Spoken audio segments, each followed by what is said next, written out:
जिसने मिट्टी में अपना पसीना बोया उसी ने अक्सर सबसे ज्यादा दर्द ढोया। जिसके दम पर चलता है हिंदुस्तान का बाजार, वही किसान आज भी दाम को लेकर लाचार। सुबह का वक्त था, गांव के बाहर गन्ने के खेतों में हल्की धुंध फैली हुई थी। खेत के किनारे खड़ा रामपाल अपने गन्ने को ऐसे देख रहा था जैसे कोई पिता अपने बच्चे को देखता है। पूरे साल उसने इस फसल के लिए मेहनत की थी।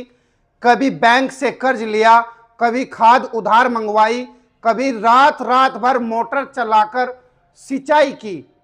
गर्मी में पसीना बहा, सर्दी में खेत संभाला और बरसात में आसमान की तरफ देखकर दुआ मांगी कि फसल बच जाए। लेकिन अब जब फसल तैयार थी तो सबसे बड़ा सवाल उसके सामने खड़ा था, दाम कितना मिलेगा। आदाब, नमस्कार। खेतों की मेड़ से उठती हर एक पुकार, किसान पूछे आखिर कब बदलेगा ये व्यापार।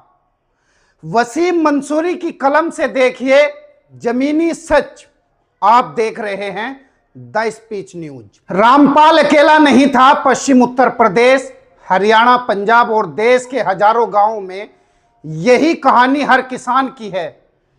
किसान अपनी मेहनत से फसल उगाता है, लेकिन उसकी मेहनत तय करने का अधिकार उसके पास नहीं होता।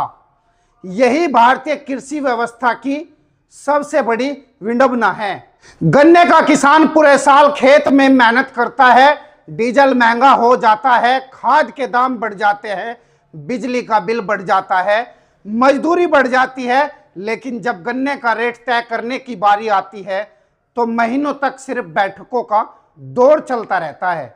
सरकार, अफसर और चीनी मिलों के बीच मीटिंग होती है, आंकड़े रखे जाते हैं, फाइलें घूमती है, लेकिन जिस किसान की जिंदगी उस फैसले पर टिकी होती है उसकी आवाज अक्सर सबसे कमजोर पड़ जाती है। गांव के चौपाल पर बैठे बुजुर्ग किसान कहते हैं, बेटा अब खेती नहीं रही, मजबूरी बन गई। असल दर्द यही से शुरू होता है।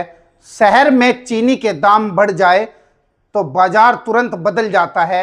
मिठाई महंगी हो जाती है, कोल्ड ड्रिंक महंगी हो जाती है, लेकिन जिस गन्ने से ये सब बनता है उस गन्ने का पैसा किसान को महीनों तक नहीं मिलता। कई बार तो किसान को अपनी फसल का भुगतान पाने के लिए चीनी मिलों के चक्कर लगाने पड़ते हैं। बैंक का कर्जा सिर पर होता है, घर की जिम्मेदारी अलग, बच्चों की फीस, दवाई, शादी ब्याह, सब कुछ उसी खेत से जुड़ा होता है। लेकिन सबसे बड़ा सवाल आज भी वही है, अगर फसल किसान की है तो उसकी कीमत तय करने का अधिकार किसान के पास क्यों नहीं। एक समोसे वाला भी अपने समोसे का रेट खुद तय करता है, चाय वाला अपनी चाय का दाम खुद बढ़ाता। बड़ी बड़ी कंपनियां बाजार देखकर अपने उत्पाद महंगे कर देती है, लेकिन किसान वह अपनी मेहनत की कीमत खुद तय नहीं कर सकता। यही बात किसानों के दिल में सबसे बड़ा आक्रोश पैदा करती है। किसान कहता है, जब घाटा होता है तो पूरा घाटा हमारा, और जब फायदा होता है तो सबसे पीछे किसान क्यों। दरअसल खेती सिर्फ फसल उगाने का काम नहीं है, यह जोखिम का दूसरा नाम है। मौसम खराब हो जाए तो फसल बर्बाद, बारिश ज्यादा हो जाए तो नुकसान, बारिश कम हो जाए तो नुकसान, ऊपर से बाजार का खेल अलग है। कई किसान तो ऐसे हैं जो फसल बेचने के बाद भी कर्जदार रह जाते हैं। गांवों में अक्सर सुनने को मिलता है, खेती में मेहनत ज्यादा है, बचत कम है। यही वजह है कि नई पीढ़ी खेती से दूर भाग रही है। गांव के युवा अब खेती की बजाय शहर की नौकरी को ज्यादा सुरक्षित मानते हैं, क्योंकि उन्होंने अपने पिता को जिंदगी भर खेत में झुकते देखा है, लेकिन आर्थिक मजबूरी से निकलते नहीं देखा।